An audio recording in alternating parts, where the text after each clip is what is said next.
Hoje eu queria começar entregando um belo bom dia para vocês, mas esse programa é diferente. O bom dia hoje é seu, Manuel.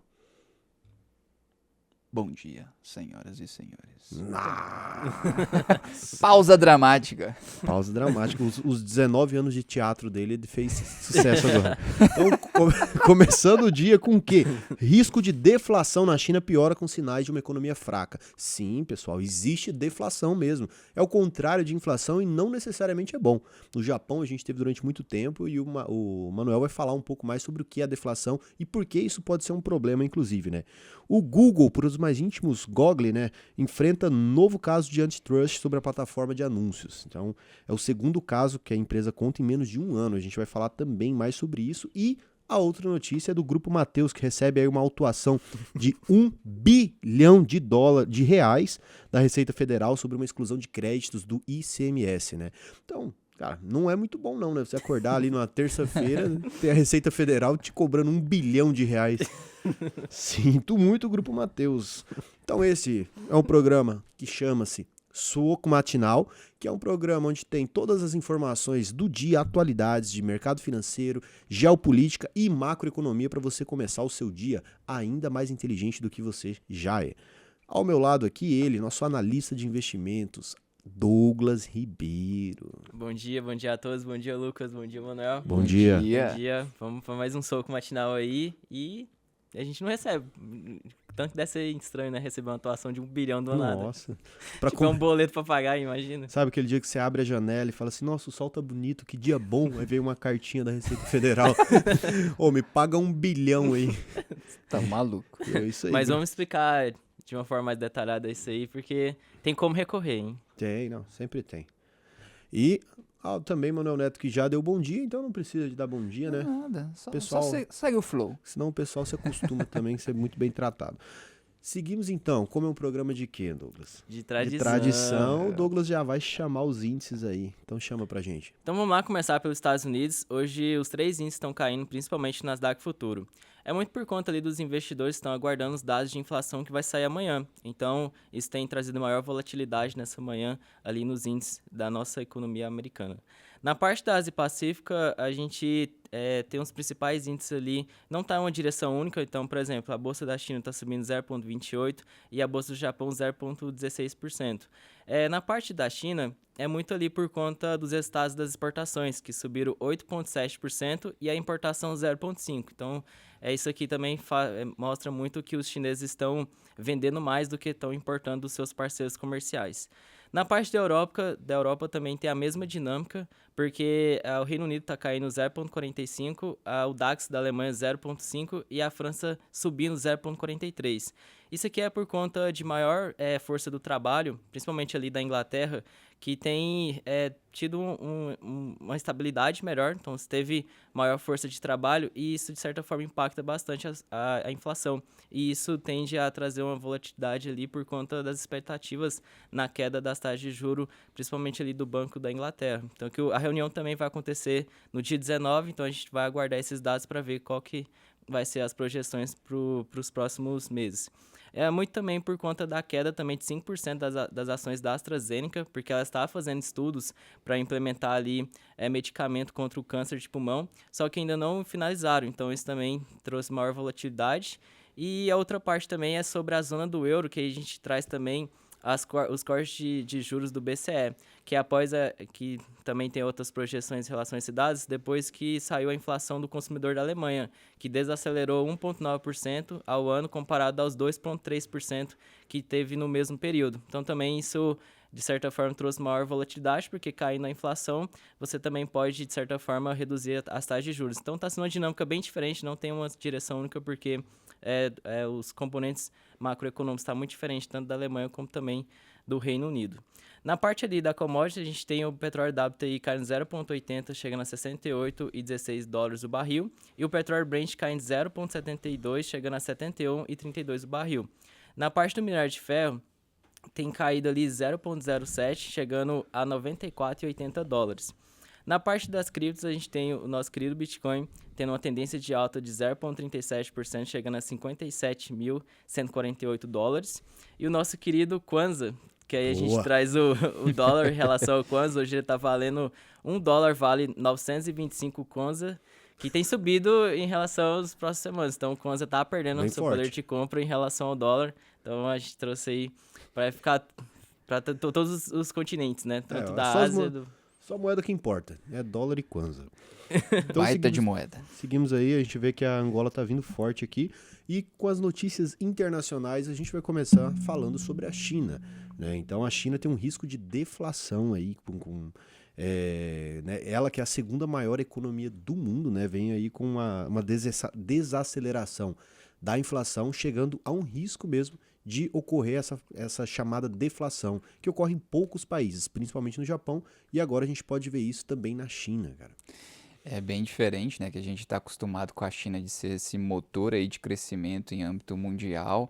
A China aí que veio passando por problemas, a gente vem falado aí repetidamente desde que o soco aí tá no ar, sobre os problemas internos da China, da demanda, até mesmo de um processo inflacionário que tinha lá. Só que desde agosto de 2021, de março de 2021, a inflação na China começou a crescer menos do que se esperava, ou seja, já está começando a dar sinais ali de deflação. Aí você fala, Manuel, mas isso não é um sinal positivo, porque você está tendo aí uma redução do preço e não um aumento do preço.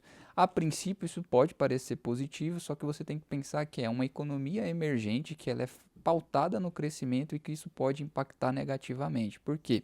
Porque basicamente você vai ter ali uma redução dos preços dos ativos e você também vai ter provavelmente uma redução nos salários, ou seja, uma economia que já está fragilizada, uma força de trabalho ali que já está sofrendo com taxa de desemprego alta, principalmente entre os jovens, você acaba gerando mais, vamos dizer assim, um impacto negativo muito maior aí na economia. E mesmo num cenário aí de questões climáticas que acabaram impactando negativamente ali a China, principalmente no alimentos, mesmo assim a China ainda registrou ali um processo de inflação bem mais baixo e quase chegando aí na deflação. Bom, basicamente, por que deflação ela pode ser negativa e isso pode impactar uma economia, principalmente na China? Pensa que você tem ali uma dívida de aproximadamente 100 mil e aí dentro daquele processo fabril que você tinha ali na fábrica, você tinha ali que vender aproximadamente 10 unidades de um ativo para chegar naquele valor. Se você tem que reduzir o valor daquele ativo, você vai ter que produzir uma quantidade maior para chegar naqueles mesmos 100 mil de dívida que precisa ser pago, ou seja, você acaba tendo que se esforçar mais para chegar naquele valor da dívida inicial. Então isso acaba gerando um procedimento de retroceder, então acaba gerando aí um efeito negativo, tanto no impacto do valor dos preços dos ativos, como também no salário, então acaba gerando ali uma incerteza para a economia. Também vai ter redução de consumo, então as famílias vão acabar consumindo mais e também acaba que a parte da economia ali vai ficar menos aquecida e vai ter um investimento menor. Maravilha. Seguimos também com a outra notícia internacional, que é dos Estados Unidos, né? Que é basicamente o Google enfrentando novamente uma acusação, né, de política antitrust, ou seja, basicamente um domínio total da plataforma de anúncios, né? Então o governo dos Estados Unidos novamente acusa o Google de fazer esse monopólio e é a segunda vez dentro do prazo de 1 ano, né? E para começar a entender essa notícia, Douglas, quando a gente fala de antitrust, né? O que é isso, cara? Bom, seria ali na parte das leis, né, que regulamenta ali as liberdades econômicas, principalmente dos mercados. Seria mesmo, aqui no nosso país tem, quando uma empresa quer fazer fusões também tem um CAD, que é o Conselho de Defesa Econômica. Isso aqui seria basicamente as leis que regulamentam esse setor, porque eles vão evitar que exista monopólios e vai promover uma concorrência mais leal e mais justa também. Nesse caso do Google, não é a primeira vez que isso acontece, já é o segundo caso esse ano, que a gente também trouxe também no Soco Matinal em relação a esse caso. E aqui vai durar 4 semanas e vai acontecer ali em Virgínia. E, no caso, alega que o Google mantém um controle injusto sobre os softwares de compra e venda de anúncios online. Só que, na defesa da empresa, a empresa alega que existe também outros, não pode falar monopólio, mas sim, existe outros modelos de negócio, como a Microsoft e o TikTok, que também tem a mesma dinâmica ali. E, no caso, ela falou que o crescimento dela é dado pela inovação. E, claro, o Google ele cresceu muito porque também ao longo do tempo ele investiu bastante. Então ele começou apenas ali com uma parte de navegação, mas logo ele comprou o YouTube também e foi comprando outras empresas. E hoje, claro, hoje é uma ferramenta que é importante não só nessa parte de navegação, como também para outras empresas. Até mesmo para pegar informações, às vezes também para otimizar seus processos. Então, de certa forma, é um julgamento complexo, porque se a empresa perder esse julgamento, ela vai ter que vender várias operações. E isso também traz volatilidade até para os investidores, porque a Alphabet que é basicamente ali que controla o Google, ela tem valor de mercado assim de trilhões, relações mesmo igual a Nvidia, a Apple, outras empresas de tecnologia. Então imagina só o dano mesmo, até na parte intangível dentro do balanço da empresa pode impactar. Então isso pode reduzir tanto o patrimônio da companhia como também as projeções futuras. Então é um processo bem complexo e a gente vai ficar analisando aí nos próximos meses, porque pode trazer talvez leis ou talvez julgamentos que antes não acontecia. Porque aí vai entrar também as outras questões, como a Microsoft, como o TikTok, como o Facebook também, que são outras Big Techs que também pode sofrer essas sanções aí. Mas não adianta, né? O Google ele tem um mecanismo de pesquisa muito superior a Bing, a Yahoo e tudo mais. E por exemplo, a curiosidade é que o Google paga mais de $1 bilhão à Apple para ser o mecanismo de pesquisa padrão de todo o iOS, Mac e tudo mais. E quando a gente olha para isso, a Microsoft faz algo parecido, né? Por exemplo, no meu computador que eu utilizo, uso a Microsoft, acho que a cada mês, mais ou menos, o mecanismo de pesquisa padrão do Google Chrome é desinstalado, né, o Google, e volta pro Yahoo. Só que o Yahoo é um lixo. Parece uma colonoscopia aquilo lá. Eu tenho que toda vez ir lá e voltar pro Google. Então eu, como usuário, eu vou lá e volto pro Google. Então todo mundo utiliza o Google, cara. É um monopólio porque eles são bons. É só isso. Se você é bom, é um monopólio. Tá? É prático. É prático. Pô, me fala um cara de verdade. Se você for uma alma viva aí que tira o Google pra colocar o Yahoo, cara, dá um sinal de vida aí, porque até hoje eu não vi. E diz pra gente por que você gosta mais do Yahoo do que o Google. E outra coisa, tem muitas empresas que fecham contratos com a Google justamente porque é a Google, né? Então, por exemplo, a gente tem a parte do cloud também, que é aquela parte das nuvens e também de guardar processamento de dados mesmo. Imagina só que ela precisa vender essa operação para outra companhia. É claro que tem a AWS também da Amazon, que é importante nos resultados da empresa, mas imagina, essa parte está muito vinculada também à segurança jurídica dessas empresas. Sim, você olha, por exemplo, tem o pacote Office que é da Microsoft, né? Aquele pacote que é o famoso Word, Excel, PowerPoint e tudo mais. O Google tem a gratuita, que é o Sheets. O Excel você usa o Sheets. Você pega o Word e você usa o Docs. E ainda é online, cara. Quantas vezes você vai lá e tem um problema com... Você tá fazendo algum documento, na época de escola, você tá fazendo um documento no Word, cai a internet, o computador físico, né? Cai a luz, e aí você perde o documento, não salva o documento, aí você tem que salvar o documento e enviar para alguém. No Google você tem o Docs lá, é muito mais prazeroso. Você tem o Docs, você pode mandar para alguém, as pessoas editam junto. Cara, o Google é um monopólio porque ele é bom, chora a concorrência, é isso mesmo. Vamos lá. Notícia nacional. Começamos com emprego sinalizando estabilidade, depois de um produto interno bruto, famoso PIBão, muito revigorante aí que a gente teve, até surpreendente, né? Mas pode ter uma virada aí, essa estabilização de emprego em 2025, de acordo com essa notícia aqui. Basicamente a gente teve aí uma notícia positiva para o PIB, né, que acabou quebrando as pernas de muitos economistas aí no início do ano, que estava acreditando que o crescimento do Brasil ia ser muito mais lento, que não ia chegar aí nesse nível. É claro que a gente tem que também fazer uma pausa e refletir ali basicamente quais foram as motrizes do crescimento, até foi uma da temática do nosso último lucros líquidos, mas basicamente só para resumir, sintetizar aqui, foi consumo das famílias, que veio bem acima ali, e também a parte ali dos gastos do governo, que essa parte do consumo foi basicamente ali a transferência de recursos do governo para as famílias em si. E também teve ali a parte do gasto do governo e num valor um pouco menor, mas que demonstrou também uma leve ascensão, foi também dos investimentos ali das empresas. Basicamente, a gente está na série histórica no menor nível de desemprego aí da população brasileira, que isso é um ponto positivo, só que tem já alguns economistas de bancões, como o Santander e de outras instituições financeiras, que estão aí prevendo para o ano que vem já uma leve arrefecimento aí na questão de oferta de trabalho, porque existe uma métrica que é basicamente o diferencial de emprego, que você faz ali uma percepção das pessoas que estão procurando emprego de quão difícil está sendo para elas realmente encontrar ali um emprego ou uma posição no mercado de trabalho. Quando começa a ficar ali uma dicotomia entre realmente a taxa de desemprego e o quão difícil está sendo para você se realocar, aí existe aí uma percepção que pode estar ali trazendo um dado errôneo com relação a essa leitura de mercado. Por enquanto, a gente está com uma economia relativamente saudável, com a economia aí em ritmo de expansão, só que eu gosto de trazer aqui sempre um parênteses e eu gosto de ser um pouco cético e gosto de trazer também a reflexão para vocês. Será que realmente esse crescimento ele é sustentável? Não estou falando que o Brasil ele não está crescendo, mas basicamente você tem um indicador que ele é o FBCF, que ele é a formação bruta de capital físico, que é basicamente ali o que as empresas estão investindo em algo físico ali para fazer o crescimento das instituições, ou seja, para incentivar o crescimento. Quando você pega isso em relação ao PIB, ele está num nível muito baixo, num nível ali de cerca de 16%, até mais baixo do que economias mais maduras que a nossa, que é os Estados Unidos, que geralmente está ali com esse indicador por volta de 21%.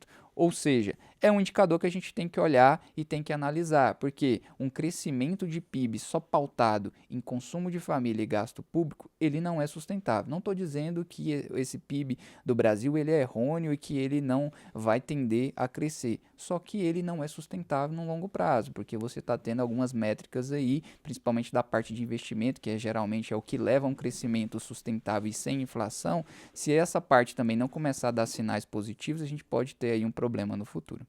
Maravilha. É isso. PIB, Selic, inflação, debate presidencial, a gente tem pesquisa saindo amanhã também, né? Mas vamos para a notícia que interessa mesmo, nosso espectador, né? E o que realmente muda a economia e o país, que é o Corinthians anunciando aí o Memphis Depay como novo reforço. Boa sorte, Douglas. Não. Fala sobre essa notícia. Não, eu só queria pegar uma oportunidade de abrir um espacinho pro esporte, porque dizem... Que o esporte muda vidas. Dizem que é a maior contratação da história do futebol brasileiro. Mentira, Romário. Na verdade, exatamente, eu acho que o Romário... Acho não, tenho certeza que foi o Romário, porque o Romário ele sai do Barcelona como campeão vai pro maior mundial. time do Brasil. Não, aí já é outro... Ele não jogou no Vila Nova? Como é que ele foi pro maior time do Brasil? Porque... Não, esse dado do Romário foi interessante, porque ele ganha a Copa do Mundo, ganha o melhor do mundo, e vem pro Brasil para jogar no Flamengo. Aí, claro, a gente pode pegar que foi um elenco muito, muito grande mesmo em relação... Foi um dos elencos mais notáveis mesmo do Flamengo. Mas, trazendo agora a parte do Depay, foi uma contratação muito interessante. Isso mostra até muito a parte de entretenimento e esporte do nosso país, né? Depois, claro, a gente teve muito incentivo ali de novos patrocinadores, principalmente patrocinadores que a gente não é a favor, né? Principalmente essa parte das bets. Então, isso também tem fortalecido aí o esporte e o entretenimento, e isso agora trouxe maiores nomes agora aqui da Europa, né? Por exemplo, o Memphis Depay, que ele veio do Atlético de Madrid, vem de um grande da Europa, então... Pra você que é torcedor do Corinthians, deve estar feliz aí porque o time tá quase caindo, então acho que esse time pode estar recuperando aí com o Memphis Depay. E não paga salário e contrata um cara desse. Aonde que bate essa contabilidade aí, Douglas? Eu acho que os caras estão... Já que você trouxe esse assuntinho meio vagabundo que você trouxe aí, uma coisa, né? Estevão tem quantos anos que tá indo pra seleção? 17. 17 anos. O Andrew, que tem quantos anos? 18. 18 anos. Estão acabando com a Interclasse. Estão acabando com a Interclasse. Todo mundo sabe que a Interclasse é um dos campeonatos mais competitivos aí que a gente tem no Brasil, na escola. Estão roubando os meninos para colocar na seleção brasileira. Isso aí vai acabar com a competitividade que a gente tem. Isso é um absurdo. Um absurdo. Tinha que ter uma barreira, né? Tinha que ter, não pode. Se deixar vira bagunça. Por isso que tem que regulamentar isso aí. Vamos lá. Cadê o antitrust aí, né? Isso aí não tem. O antitrust quer atingir o Google, mas não atinge aí o Colégio Salesiano. Vamos lá. Seguindo então as notícias, antes de entrar no nosso queridíssimo quadro das notícias não tão irrelevantes do mercado, a gente vai ler os comentários aí que tivemos no vídeo anterior. E o vídeo anterior tivemos muitos bons e belos comentários, né? Teve aqui o Felipe Carvalho 99, que ele disse aqui, ó, marco presença na visualização todo dia. Vou começar a marcar presença nos comentários TBB. Ótimo dia para vocês, amigos, esse sinal bem aqui. Que bom que você começou a comentar aí, porque aí a gente ganha mais visualizações e a plataforma acha que a gente é bom. O Edmar777 disse, é soco ou suco matinal? É soco matinal, tranquilo. E no final o Alexandre Salles falou, melhor programa dessa gloriosa rede social. E no Spotify também. Quais são os seus comentários técnicos aí, porque eu só me elogiando mesmo. Um aqui é que a galera pergunta bastante, que é a Priscila Andréia, que ela perguntou, explica pra mim o Fee-Based. Se é cobrado ao ano ou ao mês, e obrigado. Bom, basicamente o Fee-Based, assim, para facilitar a metrificação, ela é uma taxa ao ano, mas não necessariamente que ela vai ser cobrada de imediato. Então vamos pegar aqui um exemplo. Vamos supor que você tem um patrimônio que vai trazer para uma consultoria sobre gestão ali de cerca de 500 mil, que vai ser cobrado um FII de aproximadamente ali 1,5 ao ano. Só que essa cobrança ela não é cobrada de uma vez todo ano sobre esse patrimônio, ela é cobrada mensalmente, que aí vai dar uma taxa proporcional de aproximadamente 0,12%, que vai dar ali um valor de R$ 625 por mês, nesse caso hipotético que a gente está considerando de 500 mil. Mas um adendo também, por que esse modelo de Fee-Based é o modelo que provavelmente vai ser o único existente daqui uns próximos 5 anos no Brasil? Porque ele é um modelo que ele não tem ali o conflito de interesse. Porque se o seu patrimônio cresce, você vai estar ganhando mais e também do outro lado o escritório que vai estar proporcionando essa consultoria, esse serviço, ele também vai ganhar mais. Então ele vai sempre colocar ativos ali que estejam de acordo com a sua estratégia, com o seu perfil, visando esse crescimento. Não vai ter conflito de interesses nesse caso. Isso. Mais um outro comentário, que esse aqui a pessoa, eu não sei o nome dela, que ela só colocou um monte de letras aí, AKJ e o restante não vou aqui. Bom dia, pessoal. O que acontece com os investidores de ações quando um país troca de moeda? Eles só fazem a conversão e tudo continua normal? Bom, basicamente quando você tem aí uma mudança de moeda, tem dois aspectos. Pode ser ali que você está mudando moeda para tentar trazer uma moeda mais robusta e melhorar ali o procedimento de inflação que pode estar no movimento de ascensão, como foi o caso ali do Plano Real e como também foi no caso da Europa ali no sentido de unificar e facilitar a comercialização.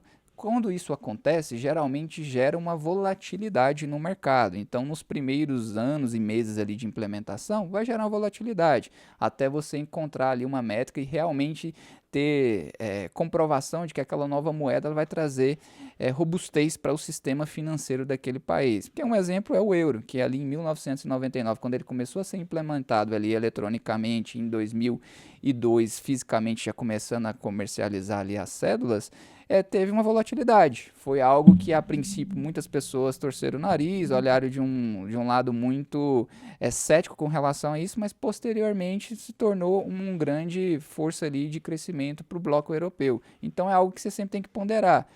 Seus ativos, você não vai perder eles, só que você vai ter uma volatilidade. E durante esse período de volatilidade, pode ser que você apresente ali algumas perdas, mas depois de um certo tempo, se tudo ali estiver indicando uma robustez, vai voltar para o normal. Maravilha. Só pegando uma curiosidade, não é só sobre moeda, mas, por exemplo, a gente teve o confisco da poupança na época do Collor, e eu até vou falar sobre o Luiz Barsi por causa de uma pergunta também da empresa, e eu peguei muito essa ideia por conta deles, conhecimento. Por estar investindo em ações, né, você tem títulos imobiliários, né? Então, o Barsi e também os outros investidores de ações foram os únicos que não teve confisco nenhum. Trocaram moeda ou teve esse confisco da poupança e eles continuaram com o patrimônio deles, porque senão teria que estatizar todas as companhias, né? Então, por mais que tenha mudança de moeda e por mais que tenha outra mudança da economia, boas empresas sempre vai se adequar à realidade atual. Tanto que uma moeda, ela precisa ser unidade de valor, ter proteção na parte ser comercializada, aceita com todo o público, né?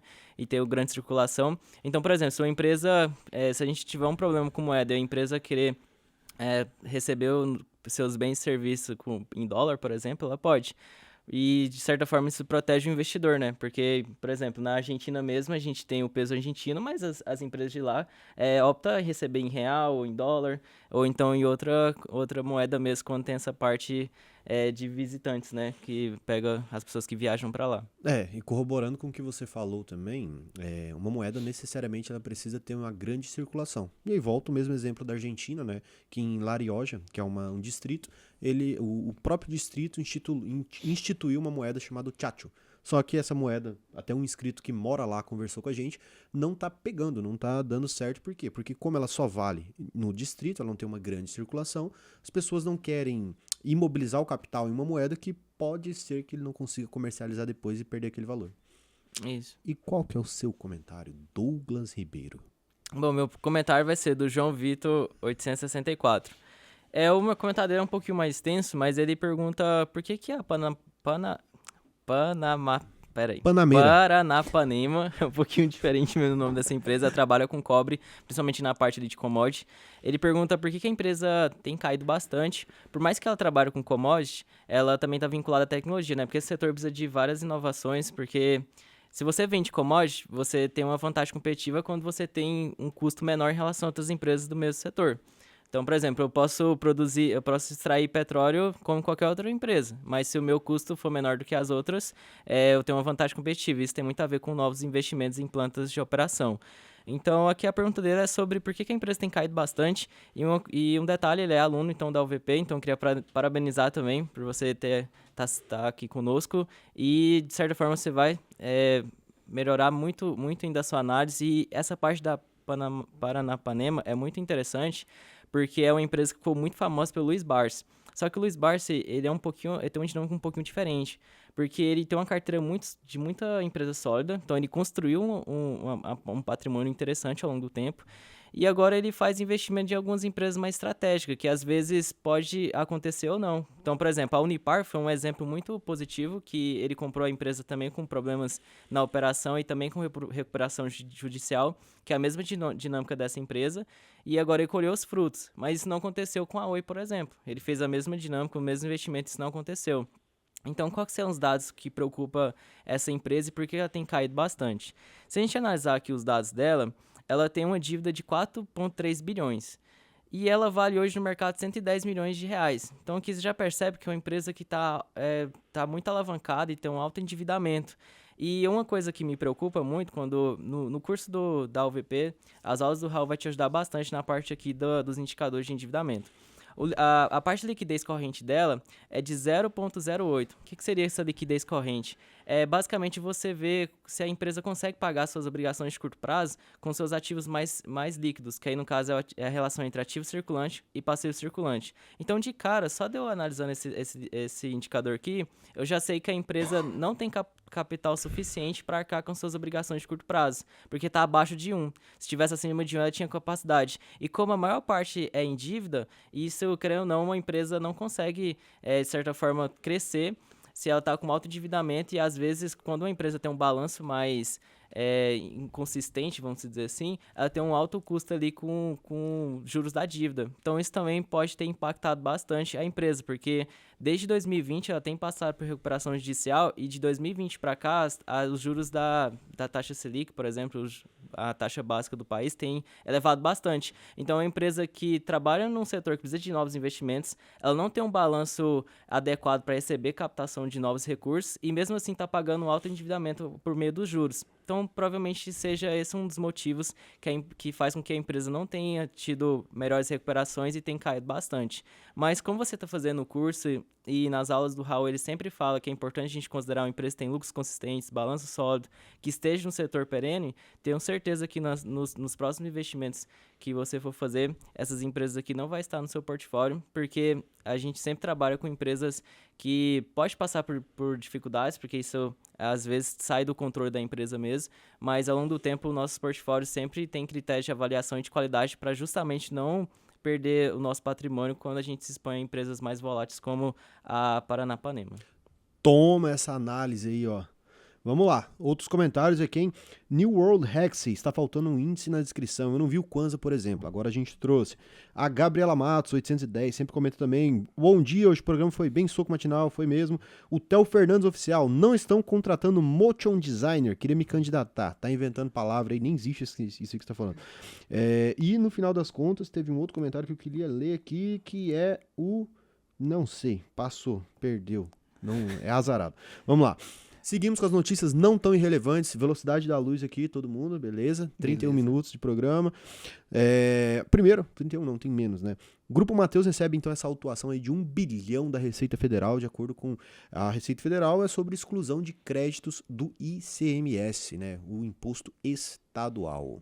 Não, exatamente. Essa parte, isso que muita parte ali da questão jurídica, né? Porque a empresa alega que ela tem... o processo ainda está em casa administrativa e a empresa alega que tem bons argumentos para a defesa. Porque que são créditos estaduais. Então, porque a Receita Federal atuou, mas isso aqui quer dizer que são créditos estaduais, então você tem uma esfera diferente, né? Nessa parte de ordem ali, para a gente saber se está certo ou não. Isso foi atuado por meio da Armazém Mateus, que é a controlada da empresa, e ela considera ainda possível e não provável. Qual que é a diferença? Quando uma provisão é provável, quer dizer que tem 50% a mais dela perder esse julgamento, esse processo. Então, ainda hoje é só possível. Então, a empresa ainda não provisionou nada ali de valores nos seus balanços, então não tem impactado tanto os resultados da empresa. Tanto que ontem a empresa teve uma oscilação normal de mercado.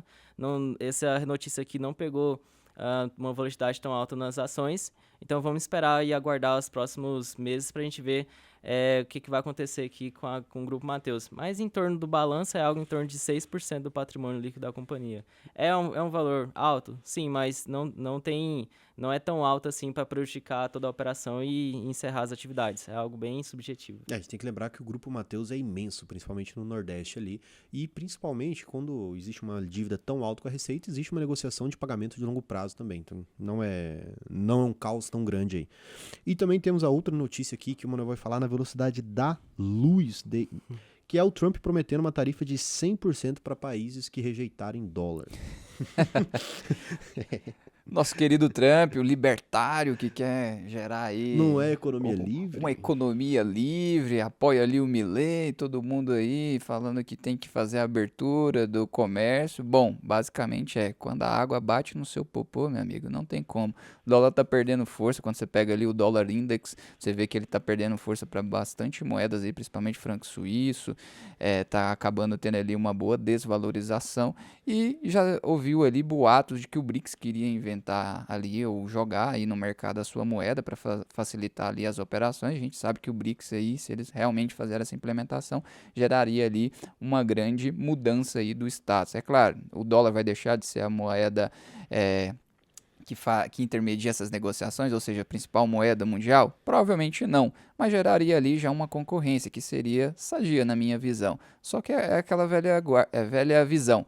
Essas pessoas que falam que tem que ter uma liberdade econômica e que quer implementar a liberdade econômica, principalmente em outros países, para você entrar lá e conseguir fomentar positivamente a economia, quando é o contrário, quando é na sua própria economia, aí existem as barreiras. E é mais uma das posições. E o último detalhe aqui assistam hoje o debate, ou então assistam o nosso programa amanhã, que a gente vai trazer aí sobre a nossa visão sobre o debate aí da Kamala e do Trump, que promete na noite de hoje, às 10 horas. Como será? É o primeiro encontro dos dois, né? Isso. Porque antes era o Biden que tava ali. Que foi desastroso aquele, né? Porque eu acho ainda que foi o democrata que jogou o Biden pros leões. Eu acho que é certeza que os democratas falaram assim, vamos antecipar, porque não é normal você ter um debate assim quase 4, 5 meses antes das eleições. Então anteciparam bem, porque os democratas já estavam sentindo que se seguisse aí com o Biden, a chance deles perderem a eleição seria muito grande. Então, novamente, aí a gente vê os Estados Unidos com protecionismo econômico quando lhe interessa. E isso vem a saudosa frase ali do nosso Matheus Malheiros, que é: todo mundo é liberal até levar a esposa no swing. É isso. Então, meu Deus, essa frase é muito absurda.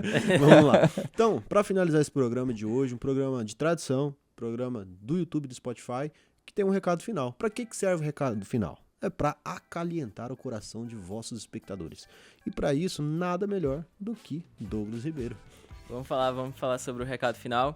Bom, o Soco Machinal também é curiosidade também de história. Então eu vou falar sobre um dado aqui de Value Invest ali, que é um investidor em valor mesmo, lá dos Estados Unidos. Os Estados Unidos, ele comprou o Alasca em 1867 da Rússia, um dos principais rivais ali geopolíticos, por 7,2 milhões de dólares. Na época dava cerca de 2 centavos por acre. Eu tentei buscar a ideia ali, mas não achei. Será que no Alasca tem 1 acre, tipo, 2 acres? Seria isso? enfim, não sei o motivo. Eu também não. Mas na época a Rússia ela queria se livrar. É o Ramondino, pô. Muito bom. Acho que ninguém vai entender, mas eu entendi. Não, eu queria entender esse negócio do Acre, que se vocês souberem, fala aqui nos comentários, por favor.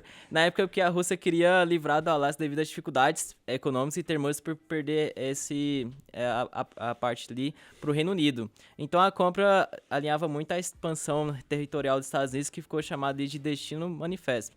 E o legal é que o Acre ele foi um dos maiores investimentos dos Estados Unidos, porque ele tem a parte de geração de petróleo e gás e também de produtos mais naturais, assim, de economias mais exportadoras. Então aqui é uma parte mais importante mesmo e é um dos maiores exportadores de petróleo e também dos Estados Unidos.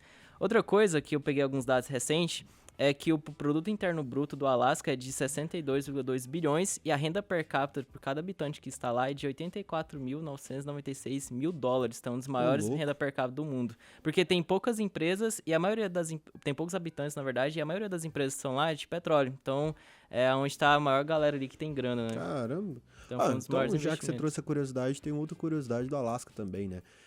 Olha que interessante, sabia que em uma época específica, uma pessoa já atravessou da Rússia para os Estados Unidos andando, porque congela. Entre o Alasca e a Rússia, porque o mapa ele é eurocêntrico, né? A Europa está aqui no centro. Aí tem a América e tem a Ásia aqui no canto. Só que as duas pontas, elas quase se ligam, né? Sim. Então, o que acontece? Entre a Rússia e os Estados Unidos ali, em uma época específica do ano, o gelo se formou e deu para atravessar a pé.